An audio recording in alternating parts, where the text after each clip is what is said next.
হাসপাতালের উদ্দেশ্যে বের হলেন বেগম খালেদা জিয়া, বিএনপির চেয়ারপারসন। তার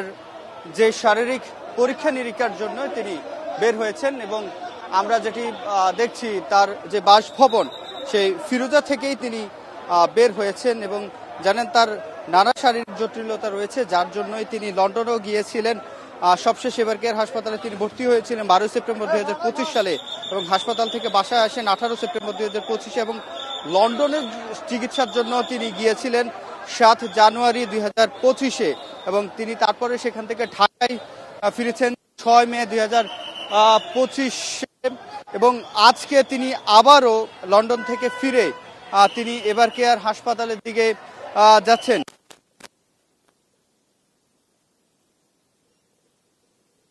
তো তার এই রোগগুলো নিয়েই তিনি কিন্তু বেশ কিছু বছরই বাংলাদেশে ছিলেন, উন্নত চিকিৎসা না পেয়ে পরবর্তী সময়ে তাকে আবার লন্ডন ক্লিনিকে নেওয়া হয়েছিল 5 আগস্টের গণ অভ্যুত্থানের পর এবং সেই লন্ডন ক্লিনিকে নেওয়ার পরে তিনি সেখানে 17 দিন ভর্তি ছিলেন এবং সেখান থেকে তাকে আবার চিকিৎসা শেষে তার সন্তান বিএনপির ভারপ্রাপ্ত চেয়ারম্যান তারেক রহমানের বাসায় নিয়ে যাওয়া হয় এবং সেখান থেকে তিনি 6 মে চিকিৎসা শেষে আবারও দেশে ফেরেন এবং আমরা যেটি জানি উন্নত চিকিৎসার জন্য তাকে গত 7 জানুয়ারি লন্ডনের উদ্দেশ্যে ঢাকা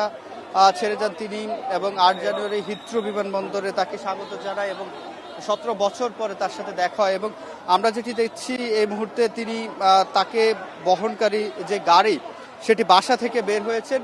একেবারে এখন পর্যন্ত ফিরোজার যে 79 নম্বর যে বাড়িটি রয়েছে গুলশানের সেটি কিন্তু এখনো বলা যায় সেখান থেকে তার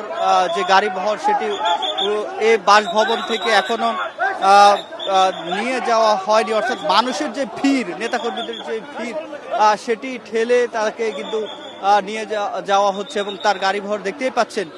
যে সেটি হাজার হাজার নেতাকর্মী বলা যায়। একেবারে 79 নম্বর যে এই নম্বর গুলশান 2 এর যে বাসভবন ফিরোজা রয়েছে সেই ফিরোজাতে এসে তিনি সেখান থেকে তিনি যাচ্ছেন এবং নেতাকর্মীরা যারা রয়েছেন কেন্দ্রীয় নেতারা তারা চেষ্টা করছেন তার গাড়ি বহরে যাতে কোনো আঘাত প্রাপ্ত না হয় কিংবা তিনি কিন্তু দীর্ঘতিতেই যাচ্ছেন। আসলে মানুষের চাপ সামাল দিয়ে আসলে যাওয়াটা যেহেতু কষ্টসাধ্য, সেক্ষেত্রে নেতাকর্মী কেউ কেউ চেষ্টা করছেন স্বেচ্ছাসেবক হিসাবে সে বহরকে সামনের দিকে এগিয়ে নেওয়ার জন্য এবং আমরা যেটি জানি তিনি ডিএসএস হয়ে পরবর্তীতে যে হাসপাতালটি রয়েছে এভারকেয়ার হাসপাতাল সেখানে তিনি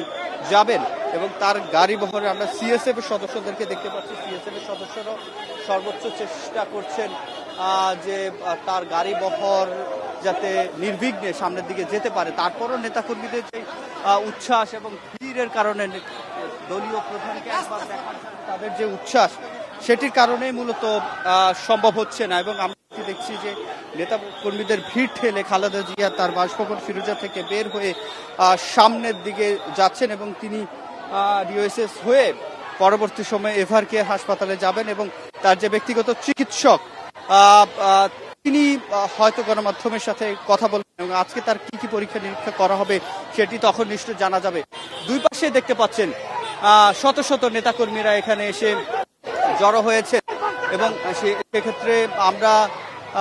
এই রাস্তার দুই পাশে কিন্তু স্লোগান দিচ্ছে তারা, এই শত শত নেতাকর্মীরাই রাস্তার দুই পাশে দাঁড়িয়ে স্লোগান দিচ্ছেন এবং তারা সেক্ষেত্রে যে বার্তা দিচ্ছেন খালেদা জিয়ার নামেও স্লোগান দিচ্ছেন এবং আমরা যেটি দেখছি এই মুহূর্তে খুব দূরে দ্রুত যে যেতে পারছেন সেটি কিন্তু নয়। আমরা দেখছি সিএসএফ সদস্যরা তার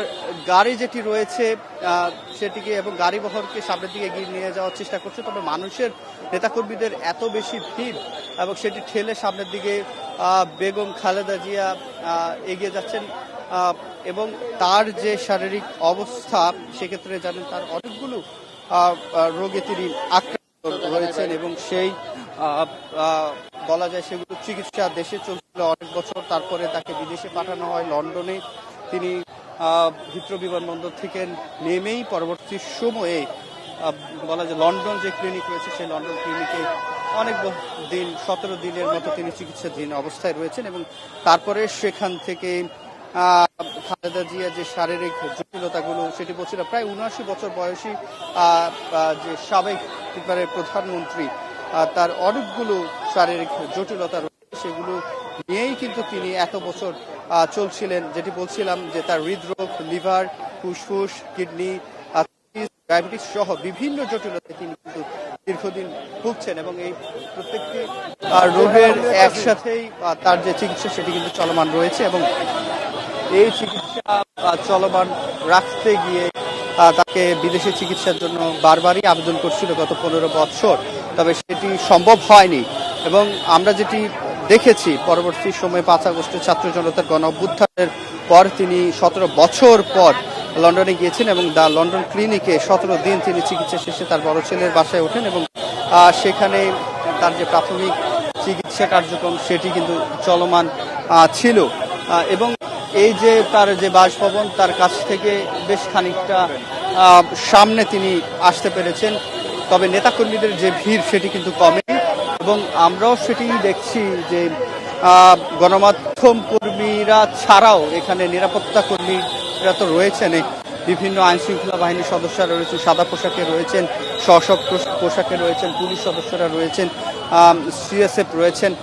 তারপরে এখানে যে হাজার হাজার নেতাকর্মীরা রাস্তার দুই পাশে পুরো গুলশান এলাকা জুড়েই তার যে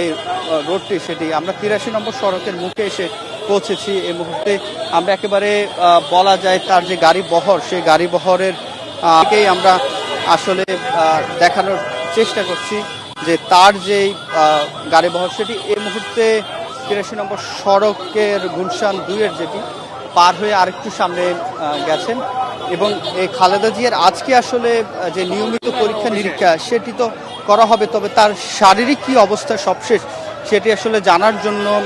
তার যে ব্যক্তিগত চিকিৎসক ডক্টর এজেড জায়েদ হোসেন তিনি যখন গণমাধ্যমের সঙ্গে কথা বলবেন তখন নিশ্চয়ই জানা যাবে। তবে এই মুহূর্তে তার গাড়ি বহরের গতি কিছুটা বেড়েছে, যেহেতু নেতাকর্মীদের বড় যে চাপটি সেটি সামাল দিয়েই গাড়ি বহর সামনের দিকে যাচ্ছে। তবে সামনে পেছনে পুলিশ সদস্যদের গাড়ি রয়েছে, পুলিশ সদস্যরা রাস্তার দুই ধারেই আছেন এবং এই যে বেগম খালেদা জিয়া তার যে দীর্ঘদিন যাবৎ তার যে চিকিৎসা কার্যক্রম সেটি বাসায় এবং সবচেয়ে বেশি দেশে যখন তিনি থাকেন সবচেয়ে বেশি তার চিকিৎসা দেওয়া হয় এভার কেয়ার হাসপাতালে এবং সেই এভার কেয়ার হাসপাতালে দিকে আজকে তিনি দেশে ফেরার পর আবারও নিয়ে যাওয়া হচ্ছে এবং আমরা যেটি দেখেছি যে তিনি 6 মে ঢাকায় ফিরেছেন।